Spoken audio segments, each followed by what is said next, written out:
simulan natin ngayon ang ating talakayan. So maganda po yung topic natin ngayon. Kasi unang-una,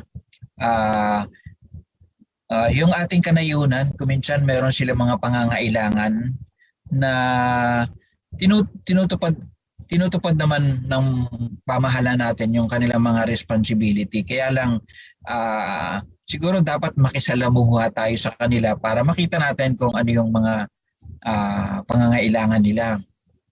So, ang una po nating topic ay related sa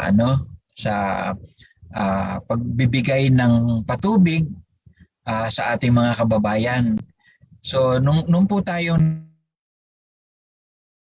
nagsimula sa pagtatrabaho natin, natanggap po tayo sa International Rice Research Institute. So dito po, part ng trabaho natin, mag-develop ng mga related sa pagpapalago ng palay sa kanayunan. So marami po tayong ginawa doon. Halimbawa po yung hydroponics. So pinag-aaralan natin kung paano mapaparami ng mas mabilis yung palay. So natatandaan ko, unang project ko doon, pinadami namin yung nasirang paboritong palay ng mga Cambodian sa Phnom Penh. Panahon nito ni Norodom Sihanouk.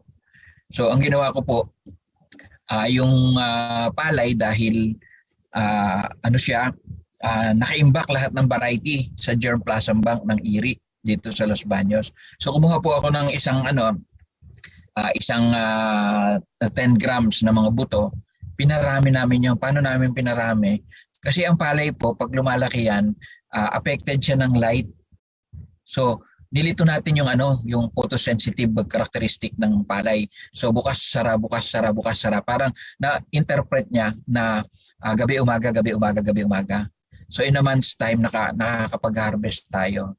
So isa yun sa mga ginawa natin. Pero itong i-discuss ko po sa inyo, napakahalaga kasi ang laking pwedeng itulong nito sa ating mga kababayan para mabigyan ng patubig yung kanilang mga pataniman, lalo na yung mga malalawak, yung mga masisipag nating magsasaka. Meron silang mga problema, although merong kanal na dumadalo yung tubig, meron ding mga ginawang patubig yung NAIA, pero kuminsan dahil sa terrain o kaya yung geology, slope ng lupa, mahirap papuntahin paitaas sa kanilang taniman yung tubig. So dito po may papakita ko sa inyong magandang project at sana po mapakinggan ito ng mga political leaders natin, yung mga gobernador, yung mga congressman, yung mga mayor. So murang-murang project lang po pero ang laking tulong po sa ating mga kababayan. Unang-una, malapit tayo sa maraming ilog, di ba? Dumadalo yung tubig, free-flowing. So kung babaldihin natin yon, ang hirap iakyat, ang hirap idilig, lalo na kung malaki yung sakahan natin. So itong project na to, ginawa po namin dito sa IRRI. Ang tawag po namin dito, tapak-tapak pump. Oo, ipakita ko po sa inyo yung yung pangkaraniwang tanawin sa probinsya. So dito meron tayong NAIA irrigation. Libre na po ang tubig ngayon sa kanayunan. So project po ito ni President Duterte. So ka-approve lang po nito. So makikita natin medyo mataas yung mga source ng tubig para paakyatin yung tubig doon.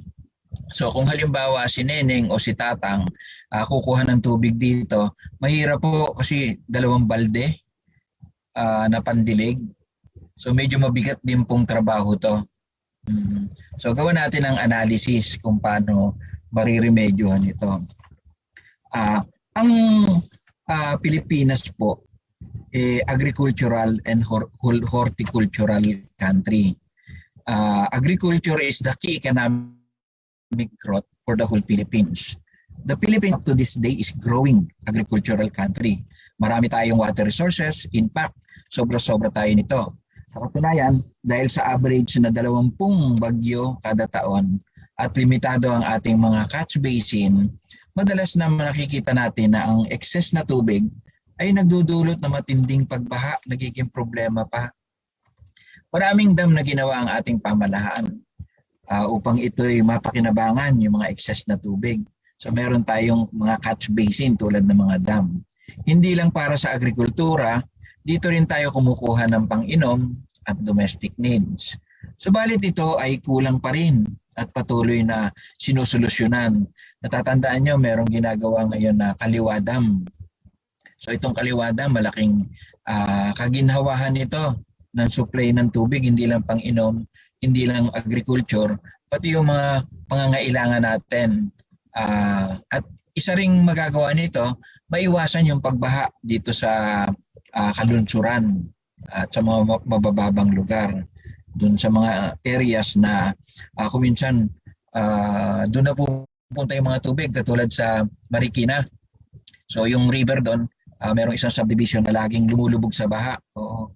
So makikita natin sa kanayunan at maging sa malalaking gulayan at pataniman na kanugnog ng ating mga urban areas tulad ng Metro Manila, yung area ng Bulacan. Tubig at patubig ang pangunahing pangangailangan. Datapot meron tayong libreng irigasyon hatid ng NIA, isa ito sa magagandang contribution ng ating presidente. Kailangan pa po na ito'y maihatid sa ating mga kababayan ng mahinusay at walang masiding pahirap tulad ng mahabang lakbayin habang ito ay buhat. Ang mga ito ay madalas nating nakikita sa kanayunan. Pangkaraniwang tanawin yan na nahihirapan yung mga magsasaka natin na pwede naman nating ibigay sa kanila. May mga irrigation canal tulad ng mga ito, yan na nakikita natin. Subalit napakamahal ng mga motor, yung mga pumps na nangangailangan pa ng kuryente upang itong patubig ay madala sa pataniman. Kung minsan naman, pwede mo andalin, kaya lang kailangan mo ng gasolina naman. Yung mga motorized na digasolin ng motor. Ang ating mga kababayang magsasaka ay napipilitang magbuhat ng kanilang araw-araw na pandilig, lalo na sa malalaking pataniman tulad nito mga nakikita natin dito. Yan sila tatang. Mga masisipag nating magsasaka. At ito palagi ang konsiderasyon kung nagbabalak silang palawakin ang pagsasaka ng pangangailangan na 2 balding tubig tulad ng dala nito. So, di ba? Nasubukan niyo bang magbuhat kahit 1 balde lang ng tubig? Napakahirap po. Kahit nakalagay yan sa pingga, napakahirap. Ito ay katumbas ng 400 balde ng tubig. Kung halimbawang meron kang 50 square meter, ang inyong 10,000 square meter na lupa o 1 hektarya ay didiligan ng ating magsasaka ng 2 balding tubig na buhat niya. So ito ay katumbas ng 400 na balde ng tubig sa umaga. Tapos isa pang 400 na balde sa dapit hapon kasi bago maggabi. O kaya kuminsan yung iba gabi na nagdidilig. Bagamat kaya ito ng ating mga magsasaka, kung matutulungan natin silang alisin o palitan ng mas magaang na paraan, maitututok nila ang kanilang lakas sa mas makabuluhang gawain tulad ng cultivation, paglalagay ng organic na pataba. Nabanggit natin yung Sesbania rostrata, hinaharvest din yan parang damo tapos inihahalo sa lupa. So kung gusto nyo balikan itong ating topic ng Sesbania rostrata, mataas ang nitrogen yan, hindi nyo na kailangang bumili ng urea, nitrogen fertilizer. So at iba pang mga gawaing bukid, matutulungan natin sila. Ang ating mga National Irrigation Administration's hydrology engineers ay ginawan ito ng paraan sa pamamagitan ng gravity and slope techniques na ibig sabihin, ang mataas na pinanggagalingan ng tubig ay pinadadaan sa mga channel o maliliit na kanal patungong taniman. Subalit hindi lahat ng mga dalisdis ng lupa, dalisdis ha. So ito yung daus-dos, yung pababa ng bali. Ayon sa ganitong pamamaraan, hindi lahat ito pwedeng mapakinabangan kasi hindi naman lahat ng lupain merong dalisdis. Napakadami pa po sa ating kanayunan na di naaabot ng tubig dahil sa ganitong kalagayan o sitwasyon. Dito po papasok at pwedeng ilagay ang ating tinatawag na tapak-tapak pump. So, ano po ba yung tapak-tapak pump? So, ipakita ko po sa inyo. Dito po sa picture na ito, so dito po makikita natin ang tapak-tapak pump. Yan, makikita niyo po ba? Bakit hindi kayo sumasagot? Hindi, biro lang. Talaga hindi kayo makakasagot. So, ito pong tapak-tapak pump o tinatawag namin patubig ng bayan para kay Juan, di ba? Nagra-rhyme. So, makikita niyo po, kahit matanda, dahil sa sobrang gaan, nilalagyan lang po yan ng kawayan tapos may hawakan. Tapos ito po yung pump. So, kahit matanda po kaya pong apak-apakan lang ito. Pero mas maganda yung mga bata na nagtatakbuhan, naglalaro sa kabukiran. Sila po yung pinagagawa natin kasi nag-i-enjoy sila madaloy na tubig papunta doon sa kanyang halamanan. Oo, so kitang-kita nyo green na green yung kanyang mga pananim. Ito naman si Juana, makikita nyo, konting tapak lang. Nakita nyo, etong si Kahuan, hindi siya nakaapak pantay yung paa niya. Etong si Kahuana, makikita nyo nakababa yung isang paa niya, tapos nakataas yung isa.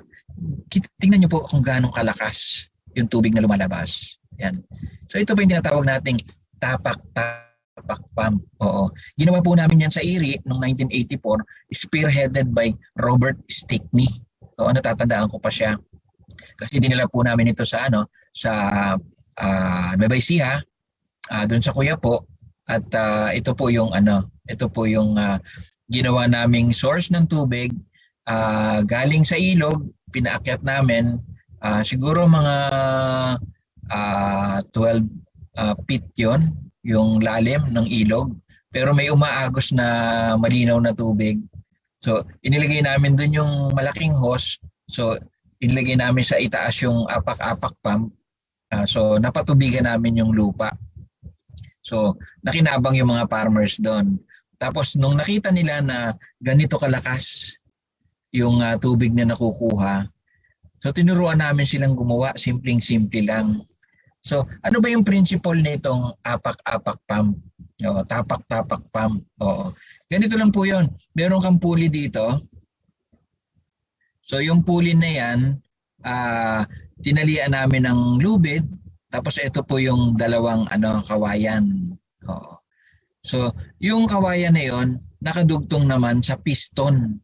Meron kang dalawang cylinder dito. Yan. Tapos may dalawang piston din.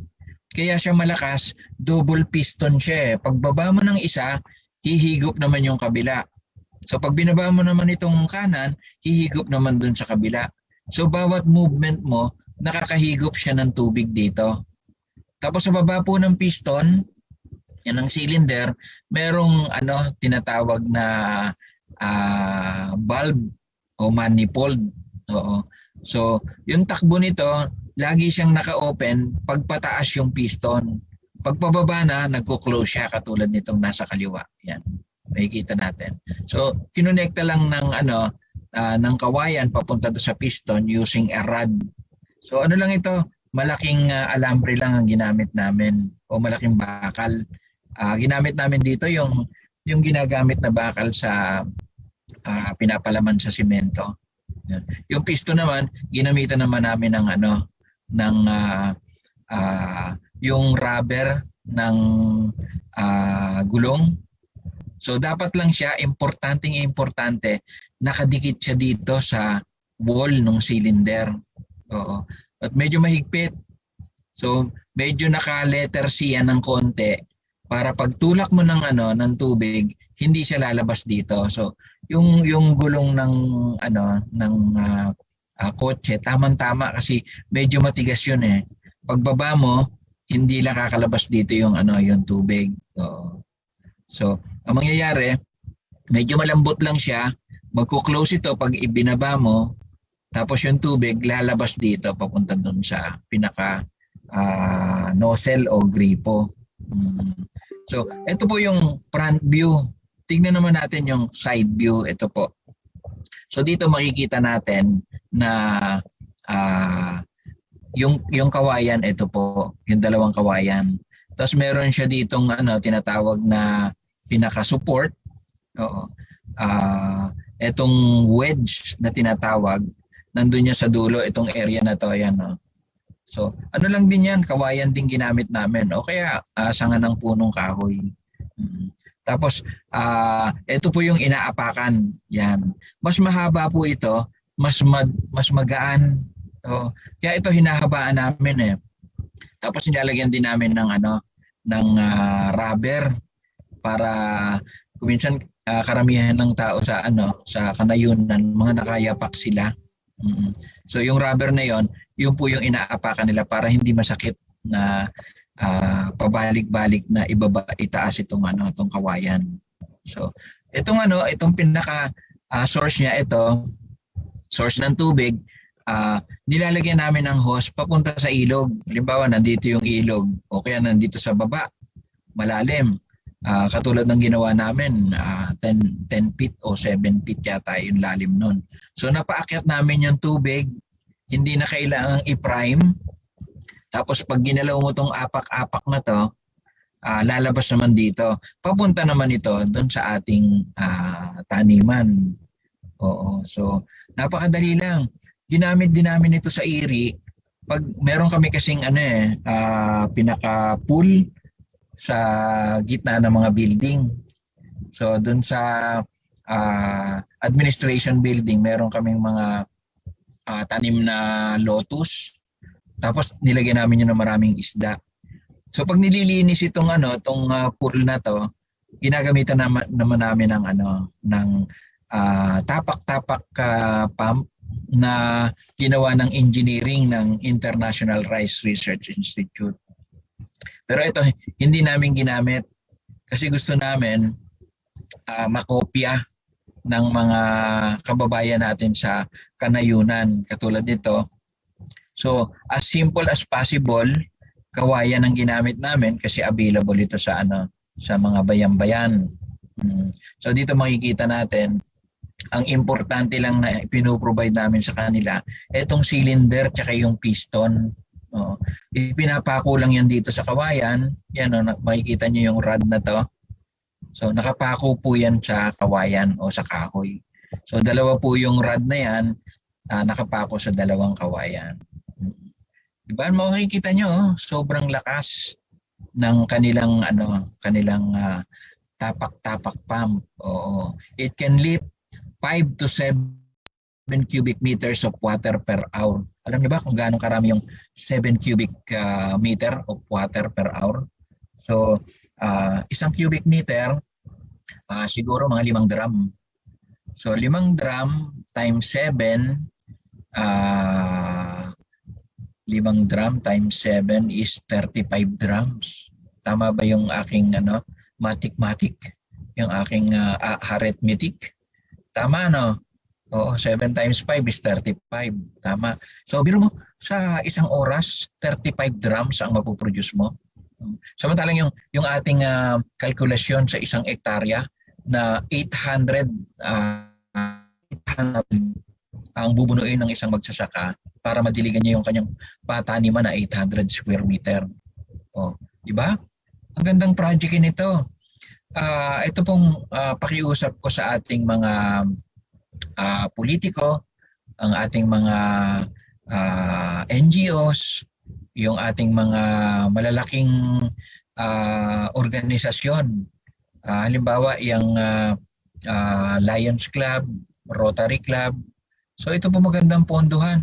Maliit lang na cost, pero ang laki na magiging pakinabang sa ating mga kababayan. Siguro yung NTF-LCAC, kung mabibigyan niya to ng pondo, approximately ang cost ng isang tapak-tapak pump siguro mga 2,000 to 3,000 pesos lang. Tapos makakapagbigay ng 35 grams na tubig sa isang oras. Naglalaro lang po yung ating mga bata na naghahabulan sa kabukiran, di ba? So ilapit natin ang puso ng ating mga kababayan sa kanayunan sa pamamagitan ng mga project na ganito. So nakikiusap po ako sa inyo. Pwede nyo po akong gawing consultant, maliit lang ang bayad ko. Kaya biro lang ko, baka seryosohin nyo, okay lang din. Pero ito po, based dito sa diagram na to, ang dali-dali lang pong gawin. Tapos marami tayong kawayan, marami po tayong bakal, marami po tayong resources, lakas ng ating mga magsasaka na pwedeng pakinabangan. So pwede itong mga CSR project ng mga kumpanya, di ba? Corporate Social Responsibility. Dapat yung mga kumpanya, nagbibigay din tayo ng pakinabang sa mga kababayan natin sa paligid ng ating ginagalawang kumpanya. Ito naman po ay tama. Pwede rin po itong gawing proyekto ng mga ating kapatid channel, lalong-lalo na yung mga NGO na talagang tumutulong sa ating mga kababayan. Okay? So, di ba? Ito po ay malaking handog para sa bayan ni Juan. So, patuloy po tayo sa ating talakayan. So, sana makintil sa isipan natin itong project na to. Tapak-tapak pump, patubig ng bayan para kay Juan. So, sana mapakinggan nila Senator Go o kaya Senator Manny Pacquiao. Ang head ng Agricultural Committee natin si Senator Cynthia Villar. So, bigyan niyo po ng konting allocation nito. Malaki po ang tulong nito sa ating mga mamamayan. Kung gusto niyo po namang ilagay yung pangalan niyo dahil yung budget ng bayan ang ginamit natin, ilagay po natin dito sa cylinder yung project na ginawa natin. So, makikita yan ng bayan, makakatulong sa bayan at sigurado po lalapit ang puso ng ating mga kababayan sa mga ganyang project na ang pakinabang talagang damang-dama nila, malapit sa pagkain, malapit sa bitukan nila at nakikita nila na merong gobyerno kahit nasa malayong lugar sila, kahit nasa kabundukan pa sila. Tapak-tapak pump, ang patubig ng bayan para kay Juan. Yan. Project namin sa Iri at sana ngayon magamit muli tulad ng pagiging magandang project ito ng ating mga politiko o mga NGO at mga CSR ng ating mga kumpanya. Time check.